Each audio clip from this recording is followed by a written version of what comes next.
Bueno, vamos a iniciar la semana informando a todo el pueblo de México, como lo hacemos desde hace más de 3 años. Vamos a que nos informe el doctor Ricardo Sheffield sobre quién es quién en los precios de los combustibles. Luego se va a informar sobre los fertilizantes. Aquí nos pidieron que se informara sobre este tema y está el ingeniero Octavio Romero Oropeza, director de Pemex, y el doctor Víctor Manuel Villalobos, secretario de Agricultura, para informar sobre fertilizantes.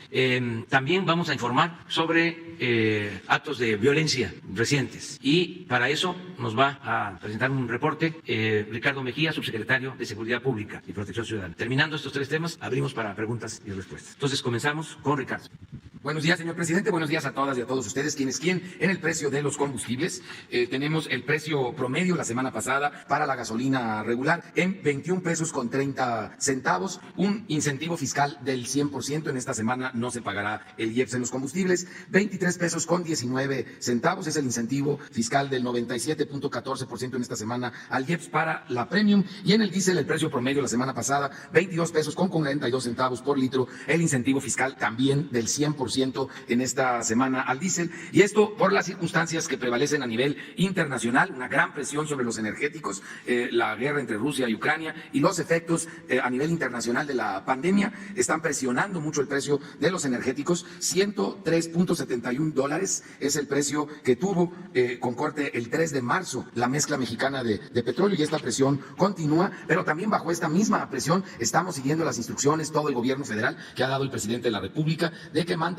los precios que estaban en el mercado en noviembre del 2018, aplicándole solamente la inflación de estos 3 años. Y esos son los precios que todos podemos encontrar en cualquier gasolinera. Esto implica un gran esfuerzo de parte del gobierno federal, lo estamos viendo en ese menos 100% del IEPS. También Hacienda publicó reglas nuevas para lograr asegurar que este incentivo llegue a todos nosotros como consumidores, que no se lo quede ningún gasolinero, y por eso ahora se está llevando a cabo este incentivo sobre el cierre del mes, de acuerdo a cómo se haya comportado los precios internacionales del petróleo. Afortunadamente ya dará cuenta de ello Pemex, también el país, gracias a la producción y extracción de petróleo, tenemos nosotros ahí un buen colchón, porque ese por un lado nos afecta, pero por otro lado nos beneficia, y ese beneficio no se queda en el gobierno, se va a la bolsa de todas y todos nosotros como consumidores. También por eso les pedimos a los que están dando más caro que no se pasen de rosca, como Redco, Chevron y Oxogas, que fueron las 3 marcas más caras en el país, Oxogas sobre todo en el norte de México. Y qué bueno, agradecemos a marcas como G500, ExxonMobil y Orsan, que están llevando este beneficio a los consumidores de esas gasolineras. Vamos a ver quién fue el más caro con el margen más alto para la gasolina regular. Oxogas en Monterrey, Nuevo León. Estos angelitos estaban dando el litro a 23 pesos con 10 centavos y un margen que seguro no le pierden, 3 pesos con 40 centavos, un margen muy alto para comparar con el sacrificio, el esfuerzo que se está haciendo en el tema del IEPS, que no se lo queden los gasolineros, que vaya a los consumidores. Y un buen ejemplo, Pemex, franquicia Pemex en Tampico, Tamaulipas, con un precio al público de 20 pesos 26 centavos, un margen de 16 centavos por litro. Y en la gasolina premium, Oxogas otra vez en San Pedro Garza García, Nuevo León, 25 pesos con un centavo por litro, con un margen de 3 pesos 58 centavos, comparado con un margen de 18 centavos en Veracruz de franquicia Pemex, que le da un precio al público de 21 pesos con 53 centavos. Vamos a ver ejemplos ahora del diésel. Valero en Zapopan, Jalisco, con un precio al público de 24 pesos 29 centavos por litro, un margen, ay, hijos bolas, 4 pesos con 69 centavos de margen, comparado con 15 centavos de margen de G500 en Medellín de Bravo, Veracruz. Por eso dan un precio al público de 21 pesos con 3 centavos. En verificaciones a gasolineras atendimos 267 denuncias presentadas a través de la app de Litro por Litro. Los invito a descargarla para que puedan también comparar ustedes precios antes de cargar combustible, sobre todo a los profesionales del volante. Es la diferencia entre dejarle su utilidad a una gasolinera o que se la lleven a casa a la familia. Las visitas realizadas fueron 253, 4 gasolineras no se dejaron verificar, lamentablemente 3 de ellas paisanos de un servidor.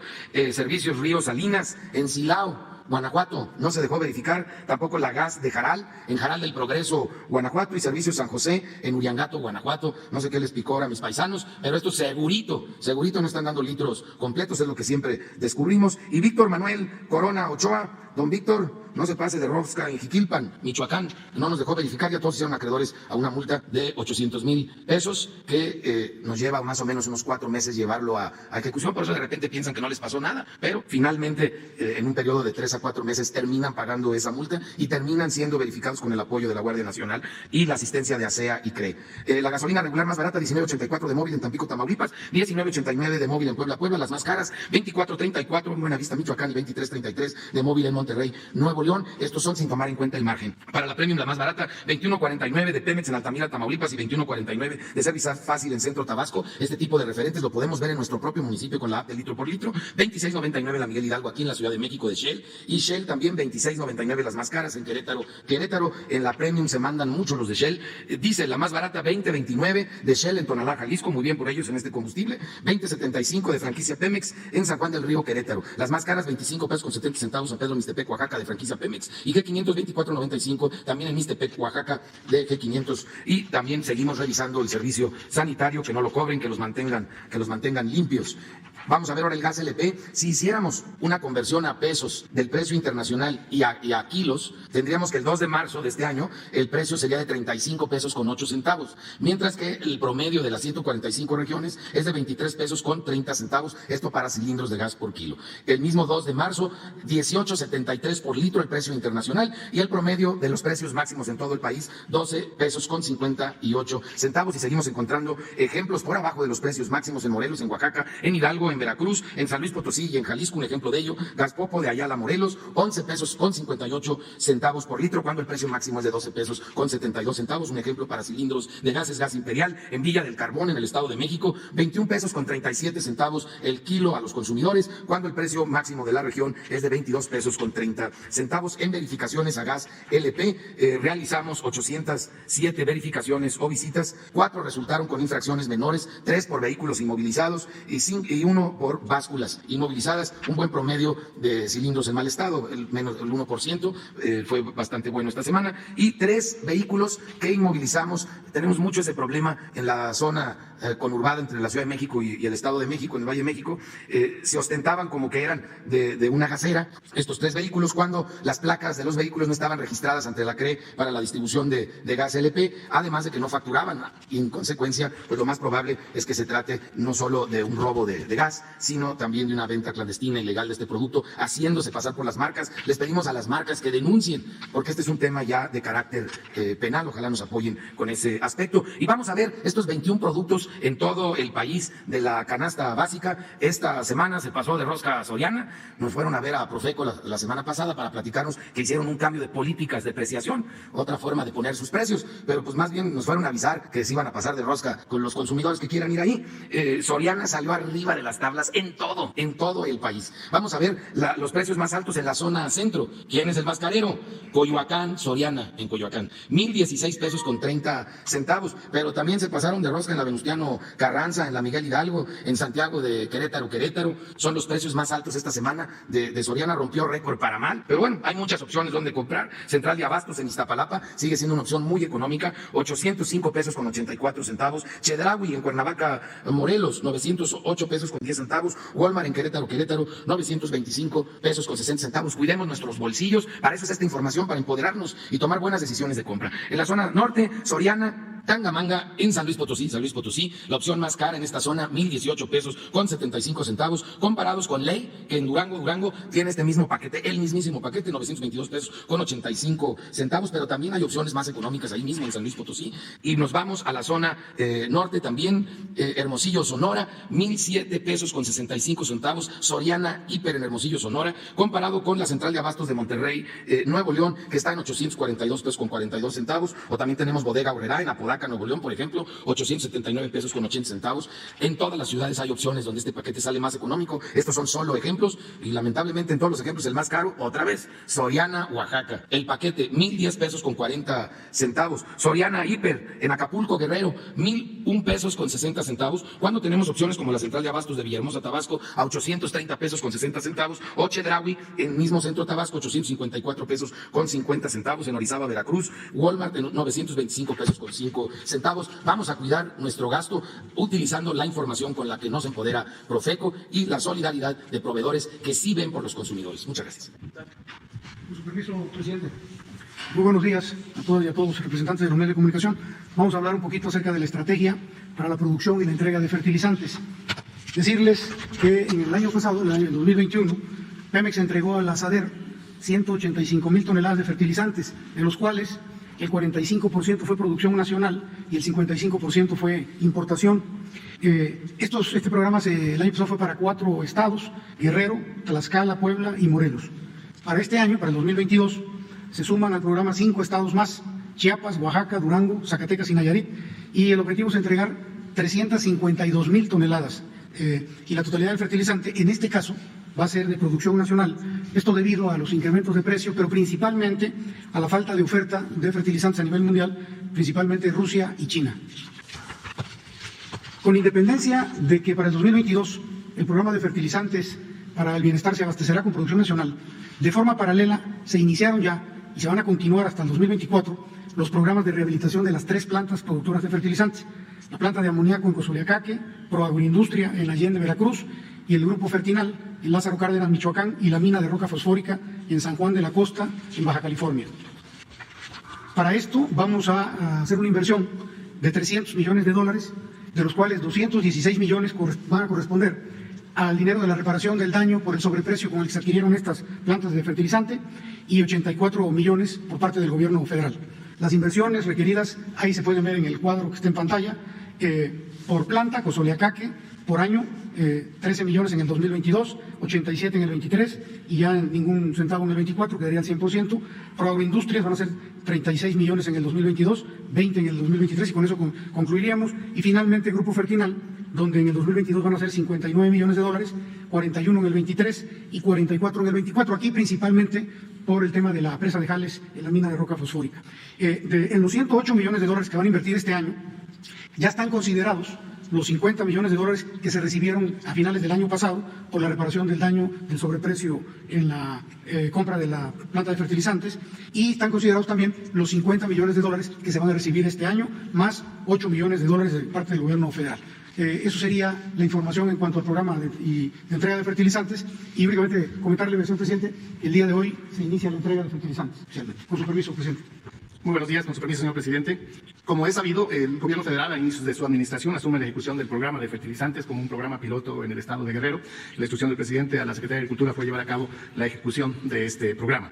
Este mismo ha ido creciendo en función de sus resultados, y el señor presidente de la República instruye a la Secretaría de Agricultura de incorporar el año pasado 3 estados más, como se indicó: Puebla, Tlaxcala y Morelos. Me corresponde actualizar la información casualmente del cierre del programa del año pasado y la proyección para el presente año.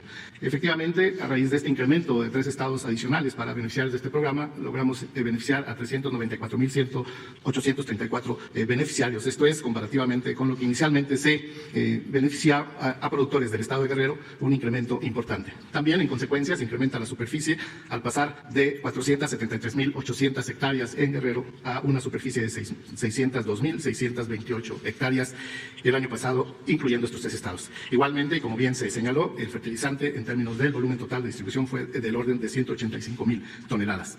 Este año, nuevamente, el señor presidente ha instruido incrementar 5 estados más, como ya se señaló: Chiapas, Oaxaca, Durango, Nayarit y Zacatecas, y pasaremos en términos de número de beneficiarios de 394.835 del año pasado a más de 700.000.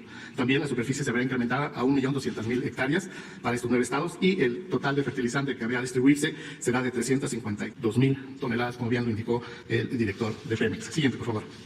El programa de fertilizantes, desde su inicio y de su objetivo principal, ha sido el de apoyar a pequeños agricultores, principalmente agricultores de autoconsumo y para granos básicos. De ahí que estos 9 estados, en el caso particular de los estados del sur-sureste, Guerrero seguirá apoyándose para maíz, arroz y frijol. En Chiapas y Oaxaca se apoyarán el cultivo del maíz. En los estados del norte, Zacatecas, Durango y Nayarit, se apoyará para el cultivo del frijol. Y finalmente los estados del centro, Puebla, maíz y hortalizas, como se hizo el año pasado. En Morelos, maíz y arroz, y Tlaxcala, maíz y hortalizas. En la logística y la forma de la distribución, obviamente parte de Pemex, a través de la manufactura y la producción de urea y de DAP. Se transfiere a los centros de distribución de Segalmex, y a través de la Secretaría de Agricultura y Segalmex se distribuye conforme al padrón y el tiempo de entrega. Finalmente llega a los beneficiarios en sus cantidades y sobre todo oportunamente. Para llevar a cabo todo este programa se cuenta con el apoyo obviamente de Pemex, de la Guardia Nacional, de Segalmex, de los gobiernos de los estados y los gobiernos municipales. Es todo. Muchas gracias.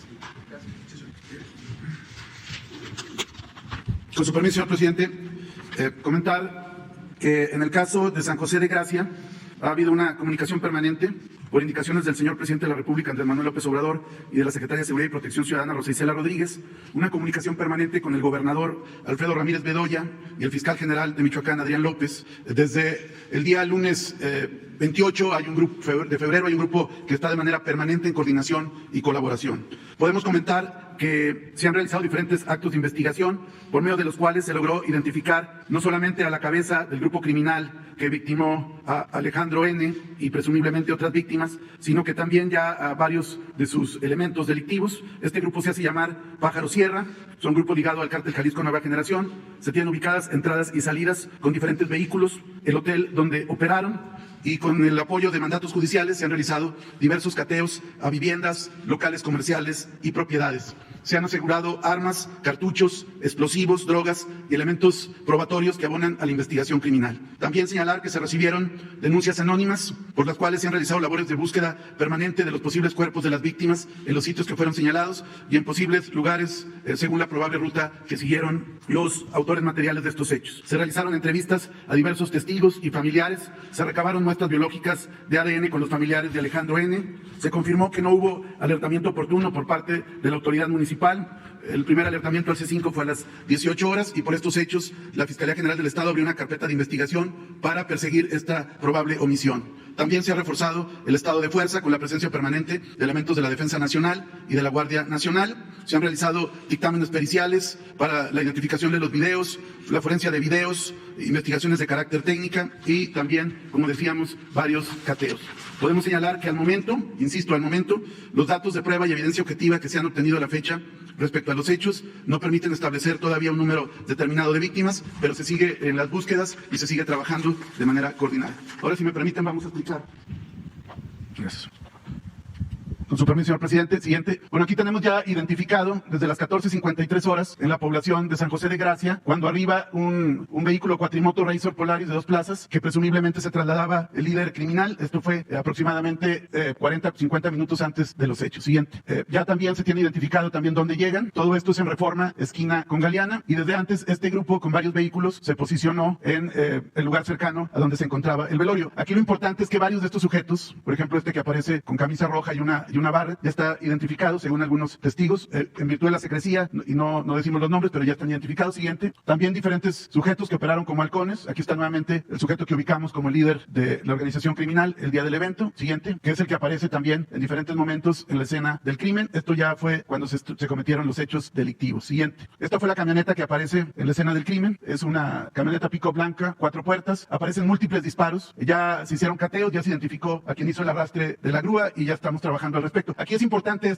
esta situación porque muchos de los disparos que aparecen en el video que se reprodujo de manera muy difundida en redes sociales, varios de los disparos realmente fueron a esta camioneta, y eso puede explicar también parte del humo que aparece o el polvo que aparece durante el desarrollo del video. Ya se tiene identificado este vehículo y se están haciendo cateos al respecto. Siguiente. Este es el sujeto que aparece en diferentes escenas, alterando la escena del crimen. Ya está identificado también, y está identificado el vehículo, que es una Kia roja que aparece en diferentes lugares, en un video donde se aprecia lo que pudieran ser 2 cuerpos, y también en la entrada al poblado de San José de Gracia. Siguiente. Ahí está la Kia nuevamente, ahí está la camioneta Jeep, con lo que presumen ser 2 cuerpos, y luego ya se tiene también el seguimiento de la ruta que siguieron. Siguiente. Esta es la entrada aquí a San José de Gracia, en la carretera Jiquilpan. Se tienen ubicado varios vehículos en diferentes horas, sobre todo posteriores al evento. Varios de estos vehículos intervinieron en la escena del crimen o trasladaron a los sicarios. Siguiente. Aquí están ya todos los vehículos que se están rastreando y se están haciendo diferentes cateos. Siguiente. Aquí, por ejemplo, uno de los vehículos, pues se ve un sicario, un presunto sicario, en una Ford Lobo negra, y también se ve otros vehículos también que se estuvieron movilizando con elementos de este grupo criminal durante los hechos. Siguiente. Estos son otros vehículos. Nuevamente aparece la Kia roja, que se ve en diferentes escenas. Siguiente. Y se han hecho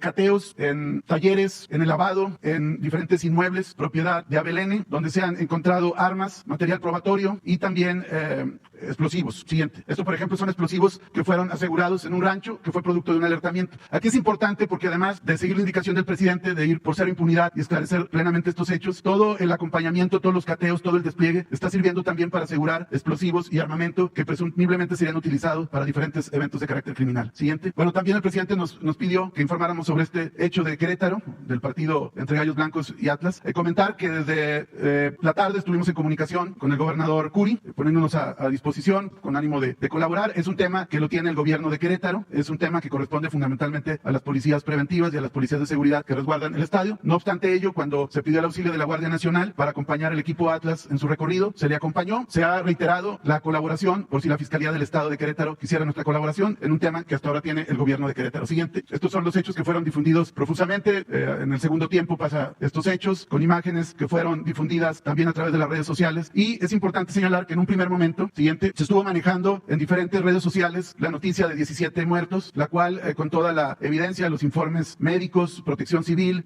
y los aficionados que están en los hospitales, pues no corresponde a la realidad. No hay ninguna persona muerta, afortunadamente. Hay 3, según el informe del gobernador, 3 heridos graves, 10 de carácter delicados pero estables, y otros tantos más, en un total de 25 personas que fueron hospitalizados. Nosotros reiteramos la colaboración y el ánimo para apoyar, en su caso, que nos lo solicite el gobierno de Querétaro. Siguiente. En el caso de Pedro César Carrizales, conocido como Mijis, comentar que nos comunicamos con la viuda, con la familia, y ya autorizaron, como lo dijo el presidente el pasado viernes, que pudiéramos comentar. Sin embargo, nos pidieron no reproducir imágenes sensibles que pudieran afectar también su duelo y su sensibilidad. Siguiente. Pero sí podemos informar que hemos estado en contacto con la Fiscalía de Tamaulipas, Nuevo León, San Luis Potosí y Coahuila.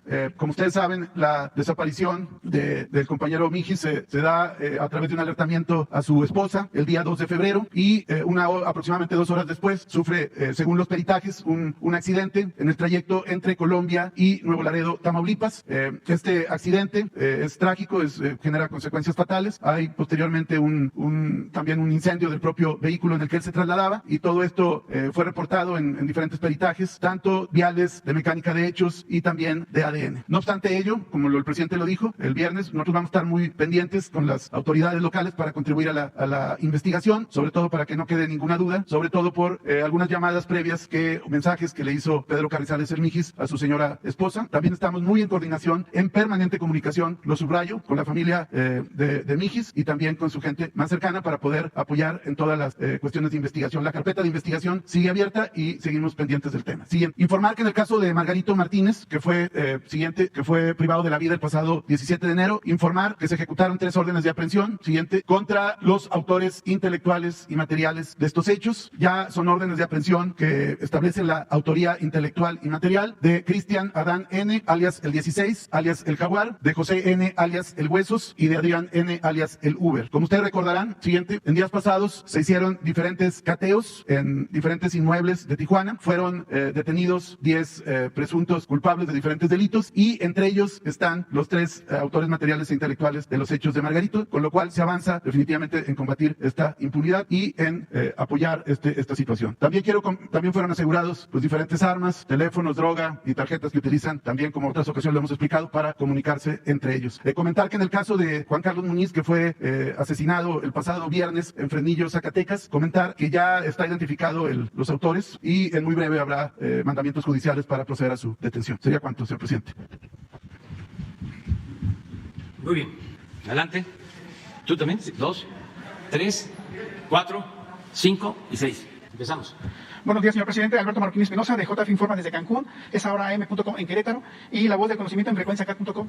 Hablando del caso de Querétaro, de tan lamentable hecho el día sábado, ahorita que lo oímos en el informe del subsecretario, la Federación Mexicana de Fútbol y la Liga MX, no sé si le informaron si tienen el protocolo de seguridad para la operación de los estadios, ¿no? Porque se están enfocando mucho al tema de sancionar al Estadio Corregidora, al equipo de Gallos, pero ellos como autoridades, que son los presidentes de la John de Luisa, presidente de la Femex Food, Miquel Arriola, y Gabriel Solares, que es el presidente del Club Gallos de Querétaro. Ellos deben ser los principales responsables, porque no previeron que ha habido históricamente un pleito entre las dos barras, ¿no? Y si va a haber algo también contra las barras, a ver si nos puede informar también su secretario si hay algo respecto sobre el tema de protocolos. Sí, gracias. Desde el día de los hechos, por instrucción de la secretaria Rosa Isela, hemos estado señalando la necesidad de revisar a detalle los protocolos que corresponden tanto a los directivos de los equipos de fútbol como a las autoridades y sobre todo a la Federación Mexicana de Fútbol. Es importante para que pues evite este tipo de incidentes. Señalar que es el primer evento de estas características en ese estadio. Abonar también a que Querétaro es un estado con bajos índices delictivos. Es un evento que, insisto, corresponde a la autoridad estatal y hemos ofrecido nuestra colaboración, pero también ya nos instruyeron a revisar también con la Federación estos protocolos para prevenir la posibilidad de que se cometan estos hechos. Y desde luego otra situación importante es ver también el tema del alcohol que se vende también en los estadios, para tener también pues aminorar riesgos y mitigar cualquier conducta que pueda ser lesiva. Gracias.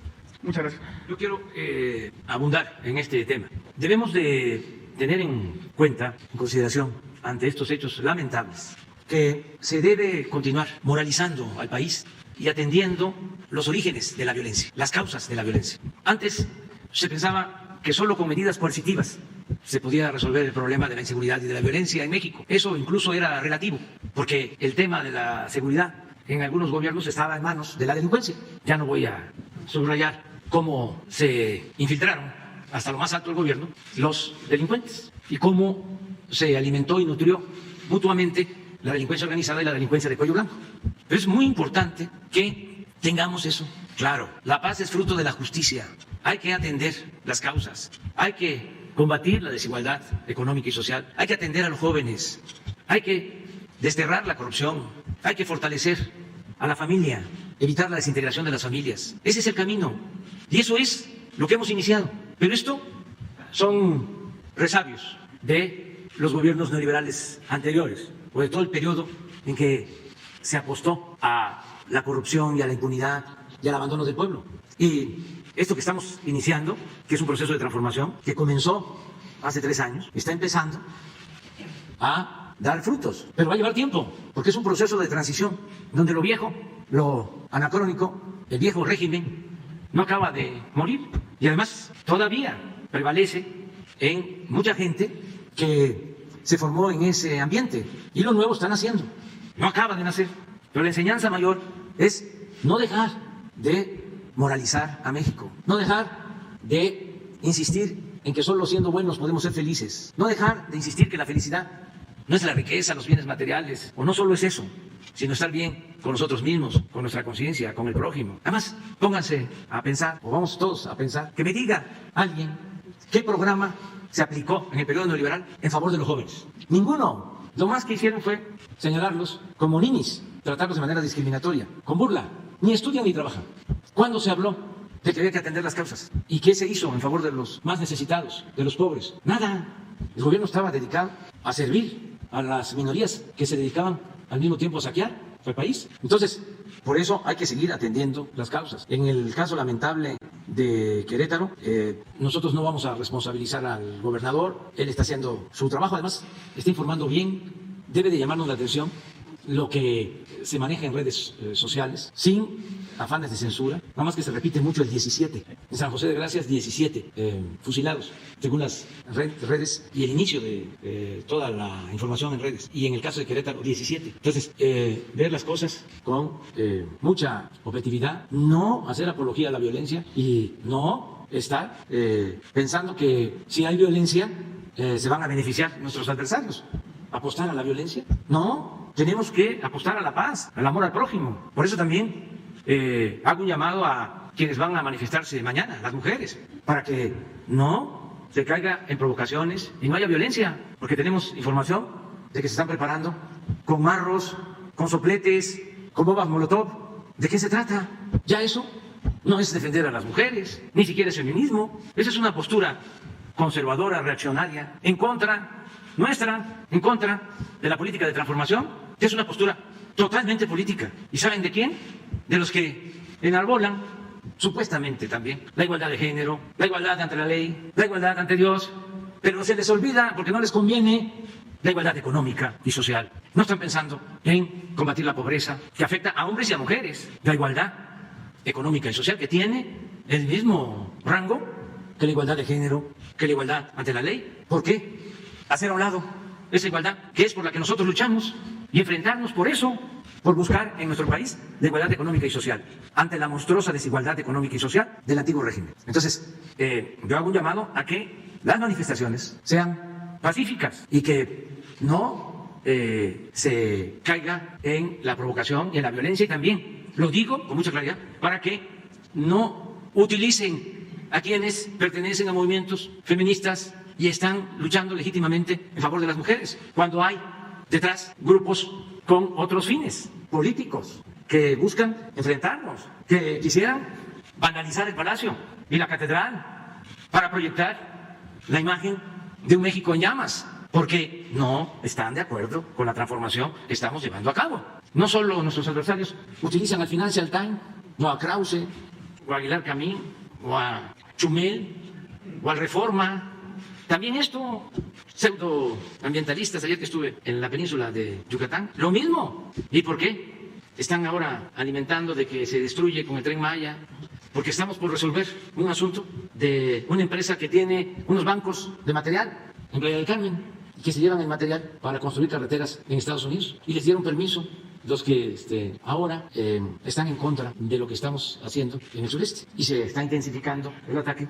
Pero ayer lo explicaba, en el Tren Maya, 1.500 kilómetros, está utilizando los derechos de vía que ya existían, zonas ya impactadas. Si acaso, tomando en cuenta 30 metros de ancho por 50 kilómetros o 100 kilómetros, estaríamos impactando 100 hectáreas, y no de monte alto ni de selva, sino de acahuales en su mayoría. Nada más que hay que conocer qué es un acahual y qué es un monte alto. A cambio de eso, pues no solo lo que va a significar de beneficio esta obra, que no se hacía desde hace mucho tiempo, es más, nunca se había invertido tanto en el sureste como ahora. El sureste lo tenían reservado para extraer petróleo, para sacarle la riqueza, pero no para devolverle lo que por justicia le corresponde a Chiapas, a Tabasco, a Campeche, a Yucatán, a Quintana Roo y a otros estados. Entonces va a traer muchos beneficios. Son 1.500 kilómetros de un tren moderno, de pasajeros, de carga, en la región más importante desde el punto de vista cultural, arqueológico del mundo, porque estamos llevando a cabo rescates de zonas arqueológicas. Esto también se lo incluye el programa. Bueno, además de eso, estamos reforestando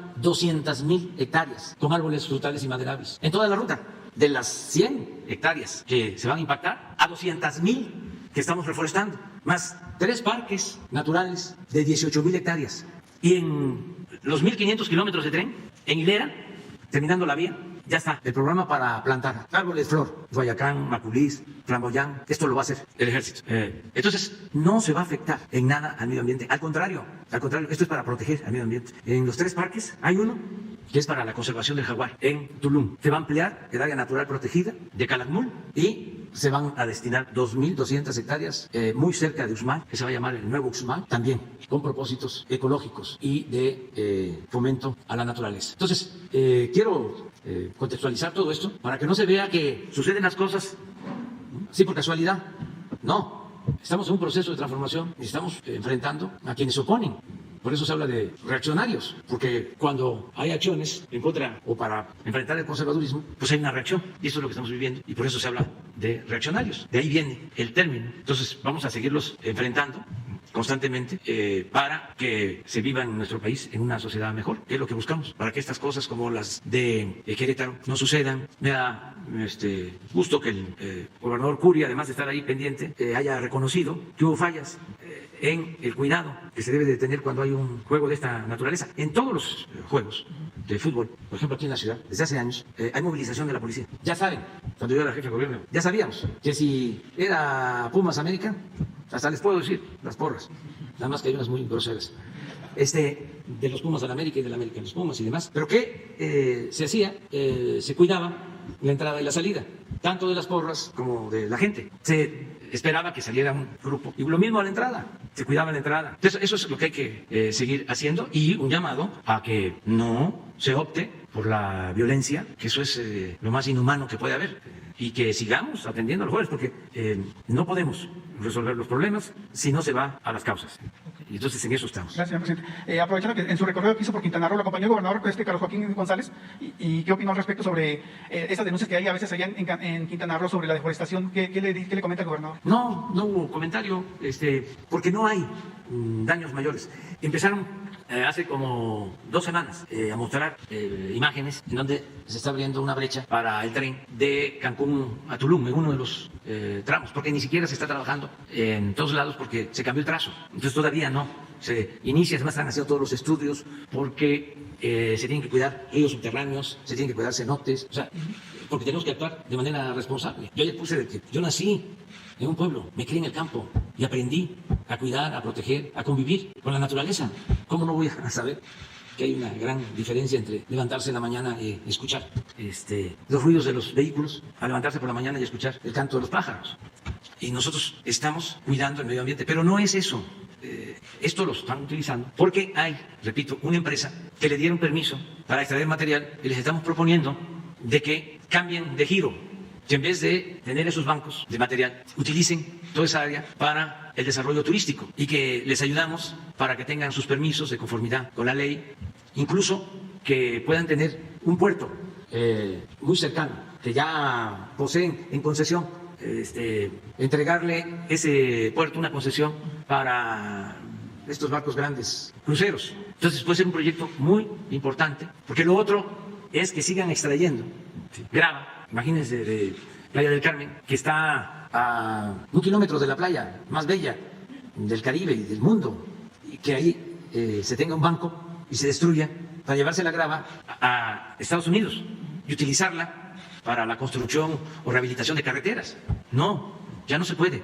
Estos permisos los dieron cuando Zedillo, a finales del gobierno de Zedillo. Entonces ya eso no es posible, y pues hay mucha gente también pues que no quiere el Tren Maya, porque además tienen terrenos y quieren sacar raja, y eso ya se terminó.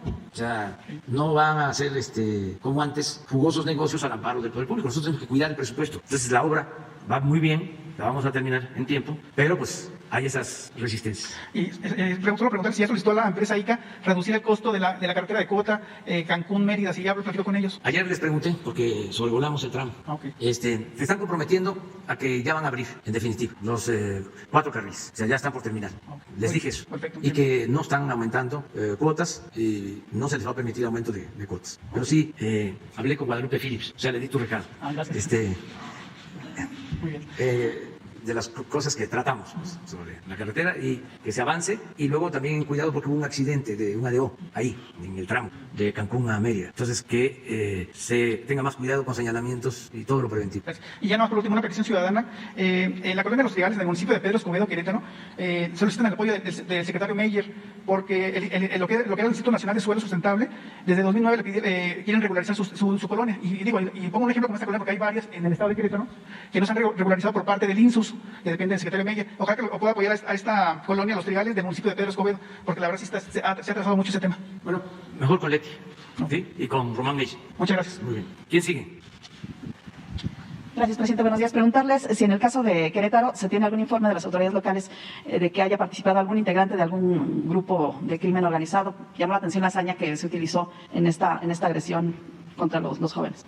Pues ellos están haciendo la investigación, no sé si tú tengas elementos. La Fiscalía del Estado. Vamos a esperar, porque el gobernador hizo el compromiso también de que se iba a actuar conforme a la ley y de manera enérgica. Entonces vamos a esperar el resultado para que se castigue a los responsables de los hechos. Esto es muy lamentable, pero corresponde a ellos dar la información. ¿Quiénes participaron? Si fue solo lo que se presenta como confrontación de fanáticos del fútbol o como sucede en otros deportes, las porras, o qué tipo de porras son, ahora sí que de parte de quién, o si no hubo algo extraordinario, especial, pero todo eso lo tiene que investigar el gobierno del Estado. Y preguntarle de estos audios que se filtraron, estos presuntos audios del fiscal Gers Manero, donde él aparentemente tiene acceso de manera indebida a un proyecto de resolución de la Corte sobre el caso de un familiar, de una familiar. Preguntarle si los escuchó, también en estos audios él supuestamente pues dice contar con el apoyo de algunos otros ministros. No los escuché, pero sí tengo la información de lo básico. Y opino que tiene que resolver la Corte sobre este caso. Yo entiendo la situación personal, moral, humana del fiscal, porque se trata de un asunto vinculado pues con su hermano, lo entiendo. Entonces él quiere que se haga justicia. La otra parte está defendiendo su versión de los hechos. De todas formas, va a ser en el Poder Judicial donde se va a resolver. Y los audios hablan del Poder Judicial, pero todavía no se ha resuelto el caso. Pero el hecho de que él haya tenido acceso a este expediente cuando la otra parte no lo ha podido ver. Eso no lo conozco, pero está en manos del Poder Judicial resolver. Si él habla mal de los ministros, pues es su visión de las cosas. Yo también a veces, ¿no? No es que hable mal, pero no les tengo confianza a algunos ministros. Y desde luego que no les tengo confianza a jueces, porque pues no han demostrado actuar con rectitud. Y sobre todo no han entendido que deben de hacer justicia pensando en todos, no solo pensando en las minorías. Y hay muchos que solo actúan como jueces de grupos de intereses creados en favor de minorías, en favor del dinero, no en favor del pueblo, no en favor de los intereses generales de la nación. Lo vemos con los jueces que dan los amparos para favorecer a las empresas extranjeras de electricidad en contra del interés general del pueblo de México. O sea, ojalá y la Corte resuelva bien y se aclare este asunto. ¿Mantiene su confianza en el fiscal? Sí, tengo confianza en el fiscal. Y por otro lado, presidente, preguntarle sobre el tema de las escuelas de tiempo completo. Ya dijo la maestra Delfina que pues desaparecen por el tema de que se va a priorizar para la infraestructura de los planteles. Aquí la doctora Claudia Sheinbaum dijo que se van a mantener. Preguntarle si no se analiza un mecanismo justo de colaboración con los estados para mantener estas escuelas que realmente pues benefician a las mujeres que están en muchos casos a cargo de sus casas, las jefas de familia, las madres solteras. Sí, se está viendo, pero lo cierto es que se optó por entregar los recursos de manera directa a las sociedades de madres y de padres de familia, para todo lo que tiene que ver con la educación en las aulas. Para el mantenimiento de planteles. Para el mantenimiento y también para alimentos y para lo que consideren las madres y los padres de familia. Porque ese programa, como otros, se manejaban con mucha intermediación, no llegaban a todos, no llegaban a las comunidades más pobres y en algunos casos ni siquiera se aplicaba y se utilizaba el recurso. Es un poco lo que sucedía con las llamadas estancias infantiles, de que así como lo hicieron cuando la guardería ABC y otras guarderías que se entregaron contratos subrogados para el manejo de las guarderías con particulares, que fue parte de la privatización de la seguridad social, que ese es el fondo del problema de lo que sucedió en la guardería ABC. Pues así también se tenían estas estancias infantiles que se les entregaban a particulares y se les daba el dinero a particulares. Entonces se hizo un análisis y no había el número de niñas y de niños que se registraba, no habían condiciones de seguridad para niñas y niños en las estancias infantiles y entonces se decidió entregar a las madres, a los padres de familia, directo el apoyo. Y así se está haciendo desde entonces. Entonces es algo parecido en el caso de las escuelas de tiempo completo. Y vamos a atender a todas las escuelas, dándole prioridad a las escuelas de las zonas más pobres del país. Pero ya llevamos como 60,000 escuelas en donde se entregan los presupuestos de manera directa. Entonces usted dice que estos recursos los podrían ellos aplicar, los que se les den para mantenimiento, para mantener la escuela de tiempo completo. Sí, y los pueden aplicar en eso y en lo que ellos decidan. Pero son las escuelas donde están sus hijos. Y lo que no queremos es toda la intermediación burocrática, porque todos estos programas los crearon cuando prevalecía la corrupción. O sea, en el caso, por ejemplo, de las escuelas, había programas para bebederos en las escuelas. No se aplicó el programa, o sea, no se hicieron los bebederos, pero sí se llevaron el dinero, sí se robaron el dinero. ¿Se acuerdan de las pantallas en las escuelas. Estaba Josefina, creo, Vázquez Mota. En Ciclomedia. Eso no hay nada. No hay nada. Entonces, todo se quedaba arriba. Entonces, lo que se decidió es directo a la sociedad de madres y padres de familia. Entonces, la mayoría de los comités de madres, padres de familia están integrados por mujeres. Y en un 90% los tesoreros o tesoreras son mujeres. Y me ha tocado ver cómo utilizan el presupuesto y les rinde y lo manejan con honestidad, porque es la escuela donde estudian sus hijos. Entonces eso fue lo que se decidió, no pasar el dinero por instancias del gobierno federal, estatal, porque no llega o no se cumple. En algunos casos tiene que ver con la cuestión sindical. Entonces estamos corrigiendo todo eso. Si los gobiernos estatales deciden hacerlo de otra forma, pues están en libertad. A mí me llama la atención porque sale Martín Moreno, por ejemplo, como Claudio X González, y se va a defender la escuela de tiempo completo. Ya cuando veo eso, ya ¿qué está pasando? ¿No? Ya me llama la atención. Pero es eso. Gracias. Y preguntarle de la agenda de fin de semana. ¿La? La agenda de este fin de semana que sigue. Voy a estar en Chiapas y Tabasco. Empezamos en Tapachula y terminamos en Dos Bocas, Paraíso, Tabasco. Comenzamos en Tapachula con una reunión de seguridad y protección ciudadana. Tenemos otras actividades, todo de supervisión, porque no podemos por la veda hacer actos públicos. Pero sí voy a ir a un vivero, voy al puerto Chiapas, vamos a Arriaga, que vamos a rehabilitar toda la vía, desde el Istmo hasta Tapachula, hasta Hidalgo, hasta la frontera con Guatemala, como 450 kilómetros. Estamos viendo, él tiene otros compromisos y a lo mejor no va a ser posible en esta ocasión, pero vamos a hablar con él. Llevamos muy buena relación con el embajador Ken Salazar. Después de esta gira por el Soconusco, vamos a ir a ver las hidroeléctricas de Grijalva, que se están modernizando. Vamos a supervisar carreteras, también la vía del ferrocarril de Coatzacoalcos a Palenque, que se va a rehabilitar, y un ramal de Estación Chontalpa a Dos Bocas, también de ferrocarril, para sacar combustible. Y vamos a estar en la refinería, que ya está muy avanzada, muy avanzada. Rocío ha hecho un trabajo ahí de primera, se va a entregar, aunque yo no puedo decir nada. El 21, el aeropuerto Felipe Ángeles, una gran obra. Ojalá y lo reconozcan nuestros adversarios. En una de esas, quienes nos cuestionaron tanto, ¿no? En un acto de honestidad, reconocen de que fue la mejor decisión. Como también estoy esperando que Loret de Mola, ¿no? Y cómo se llama el gran periodista de investigación que hizo el reportaje de que yo les di contratos. Pemex. Bueno, pero tuve que haber dado yo la orden, ¿no? ¿Cómo se llama la empresa?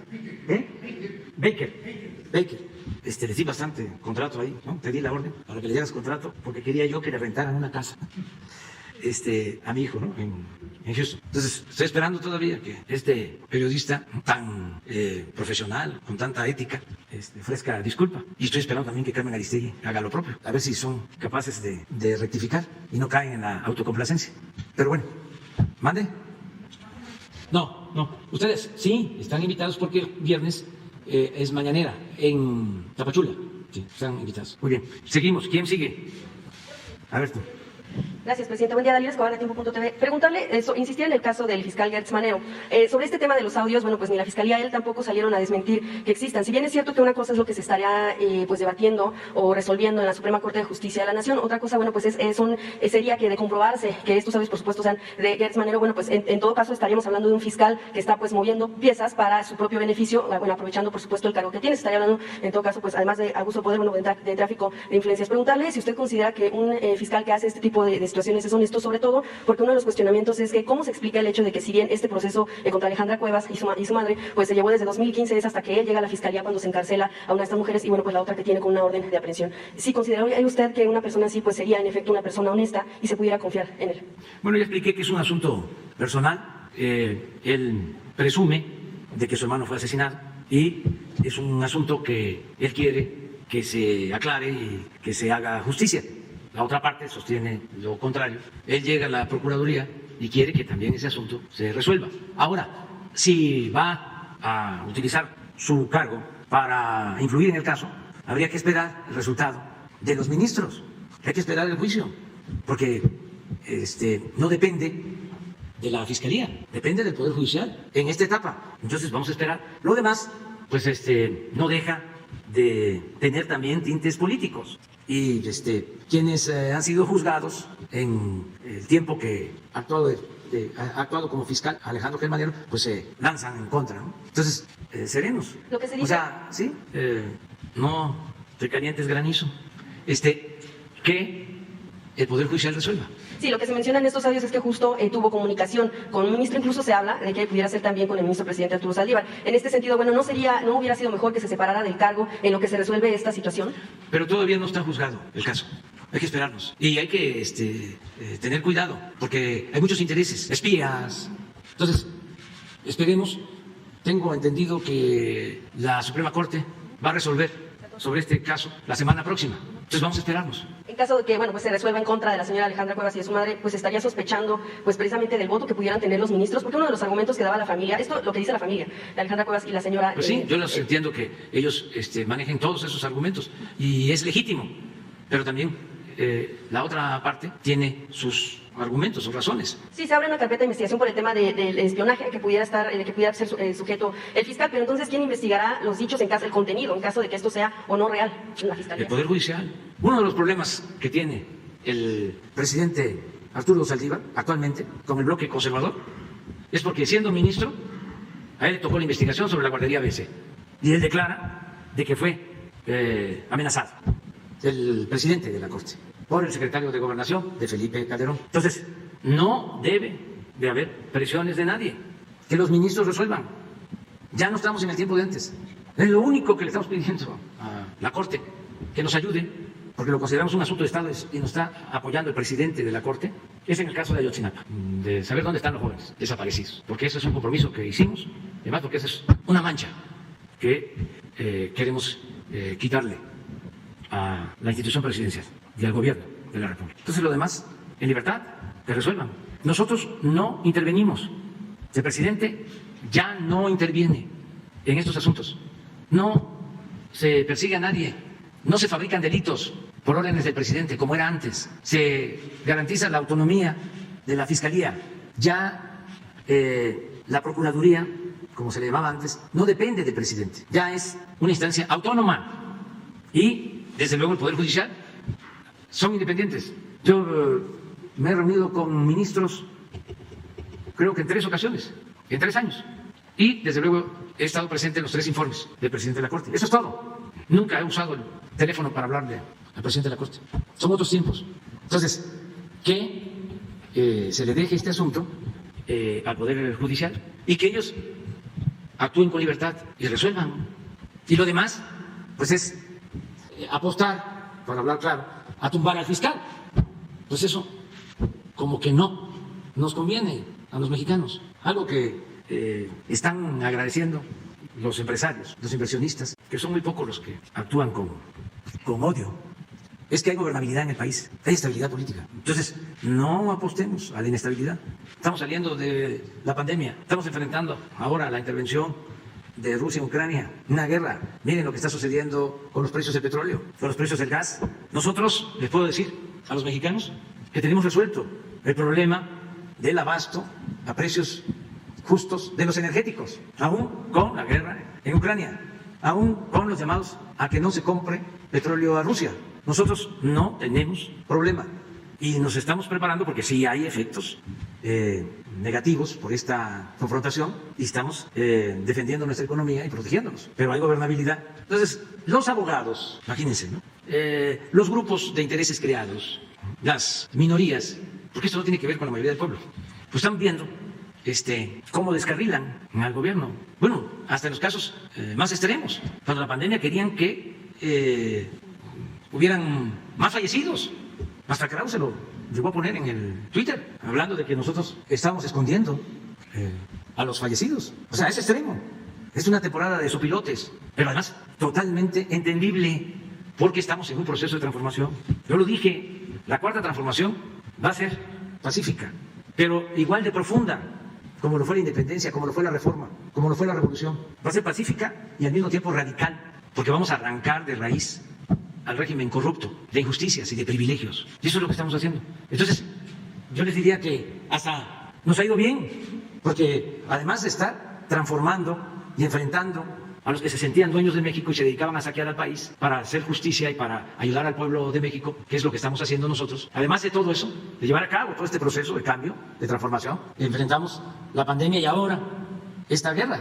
Y estamos seguros de que vamos a salir, la transformación va hacia adelante. Entonces, eso es lo que te puedo decir. Vamos a esperar a que resuelva el Poder Judicial. Sobre una de las manifestaciones que acaba de hacer presidente en torno al tema del movimiento feminista, bueno, pues insistentemente se ha pedido que cuando se pueda referir al tema del movimiento feminista, pues se separe un tanto lo que es el poder y la oposición, dado que, bueno, pues no es lo mismo el tema de la exigencia de las mujeres en las calles para pedir que terminen los feminicidios, porque incluso lo que se menciona es que si de violencia se habla, pues violencia son las expresiones con las que mujeres aparecen asesinadas pues todos los días en el país. Pues, entonces es, bueno, parte de lo que colectivas también han mencionado en diferentes ocasiones, que si se refiere sobre todo en el tema de la marcha, un momento tan importante para el movimiento del 8 de marzo, pues no se conjugue con el tema de si hay oposición o no, para evitar precisamente también que siga habiendo este tipo de expresiones de agresión en contra de las propias mujeres. Sí, aquí hay dos cosas. Una que tiene que ver con las convicciones que tenemos todos. Yo sostengo que la violencia no se puede enfrentar con la violencia. No se puede. Que eso es inmoral. Eso es inhumano. Entonces, no se puede defender una causa justa y utilizar la violencia. De tirar bombas o golpear a mujeres encargadas de la seguridad. No, yo no estoy de acuerdo con eso. Y yo vengo de la oposición. Luché años en contra de un régimen autoritario, corrupto, y enfrenté la violencia. Y no lo hice con violencia. Y triunfamos sin utilizar la violencia, siguiendo las enseñanzas de Gandhi y de Mandela y de Luther King. La no violencia. Eso es lo primero, que ahí tenemos discrepancias. Lo segundo es que yo creo en la igualdad, pero en su concepción amplia. Lo repito, igualdad de género, igualdad ante la ley, igualdad ante Dios y también igualdad económica y social. Entonces, nosotros estamos atendiendo lo que consideramos que es el principal problema del país, la corrupción que ha causado una monstruosa desigualdad económica y social, porque hay millones de mexicanos en la pobreza, mujeres y hombres, hombres y mujeres. Entonces, si nosotros estamos luchando por la igualdad, ¿por qué es contra nosotros?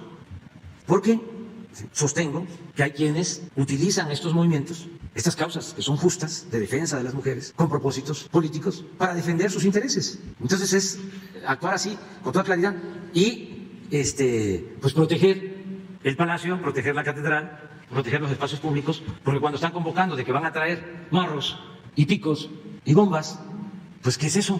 ¿De dónde salió la información, presidente? La tenemos. Es más, está hasta en las redes, Presidente, el hecho de que sí haya quienes busquen utilizar movimientos que buscan causas justas no quiere decir que no existan las causas por las que se está luchando en los movimientos auténticos. Y yo quisiera preguntarle, pues, ¿qué es violencia? Si en el caso de las mujeres lo que hacen, bueno, pues es exigir que no haya esa hazaña con la que muchas mujeres son asesinadas todos los días. Y por otro lado, bueno, sí, el tema de las mujeres policías, que a final de cuentas, pues también son enviadas por el gobierno para cuidar paredes y que están en medio. Nosotros estamos en contra de la violencia. ¿Y cómo no vamos a estar en contra de la violencia? Contra las mujeres. Claro, todos los días estamos luchando por eso. Por eso me levanto a las 5 de la mañana, todos los días, para que no haya violencia, para proteger la vida, porque el principal de los derechos humanos es el derecho a la vida, y es mi convicción. Pero el que quieran ubicarnos, situarnos como que estamos en contra de las mujeres, pues no, esa es una manipulación vil. ¿De quién? De quienes no están de acuerdo con el proceso de transformación que estamos llevando a cabo. Entonces, está bien, hay una oposición, sí, pero que no usen la violencia, nada más. No hace falta eso. O sea, en las redes, en los periódicos de la mafia del poder, me insultan diario. Antier estaba yo viendo en el Universal una columna de una gente con mucha autoridad moral, una finísima persona, Amador Narcia. ¿Sabe cómo le puso a su columna? ¿Cómo la tituló? Presidente imbécil. A ver, búscala. No es que sea yo masoquista, sino es que es muy bueno esto. Es en el Universal, a ver si no me equivoqué. ¿Sí? Es que, ¿cómo le puso? El imbécil de Palacio. Todo está permitido. Eso no es problema. Nunca va a haber represalia, ni censura. No le voy a hablar a Juan Francisco Ili Ortiz para decir, oye, se pasan. No, eso está bien. Pero ya cuando se trata de golpes y de tirar bombas y de agredir físicamente, pues no. No, eso no se puede permitir a nadie. Ya por último, presidente, nada más por la importancia de lo que sucedió en Monclova, es el hallazgo de esta caja de tráiler con 160 migrantes o más. Si tienen información en torno a qué sucedió con los que fueron responsables, qué sucedió también con la salud de estos migrantes que estaban en condición de hacinamiento y qué informe tienen al respecto. Gracias. Hasta hoy en la mañana que se rescató a migrantes en Coahuila, en una situación muy delicada, parece que sí hay una señora fallecida, sí, o un bebé. Se rescató como a 50, 60, pero vecinos hablan de que se dispersaron 100 más. O sea, se presume que iban como... ¿Traes el informe?